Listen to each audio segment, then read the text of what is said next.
Agar bir oydan keyin siz menga sim kartam yopilib qoldi deb murojaat qilsangiz, mana shu qo'shiqcha bilan miyangizga tortib o'raman. Chunki men sizlarga mana yana bir marta video qilyapman.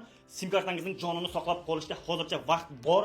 Nima qilish kerakligini hozirning o'zida aytib o'taman. Siz esa bitta laykni bosib, musofirlarga tarqatib qo'ying, chunki YouTube territoriyasida, Instagram territoriyasida eng важный video bo'ladi sizning hayotingizda. Birinchi o'rinda MFC ga borasiz. MFC ya'ni moy dokument deyiladi. Moy dokumentga borganingizdan keyin SNILS'ingizni olib borasiz. SNILS bo'lmasa o'sha joyning o'zida SNILS qilib beradi sizga. SNILS bilan siz gosuslugani ochasiz, ya'ni подтвержденный gosuslуга ochirasiz. Gosuslugani olib borib, Baleboy bankka borsangiz sizga biometrический данныйingizni to'g'rilab beradi. U biometrический данныйni olasizda любой salon, ya'ni siz agar sim kartangiz Megafon bo'lsa, Megafon, Tele2 bo'lsa, Tele2ga borasiz. Sim kartangizni o'sha biometrический данный orqali подтвердить qilasiz. Всё, sizning sim kartangiz o'zingizga tegishli bo'ldi, ya'ni qonuniy bo'ldi. 1-iyuldan keyin siz sim kartangizni absolyutno saqlab qolishning iloji yo'q, do'stlar.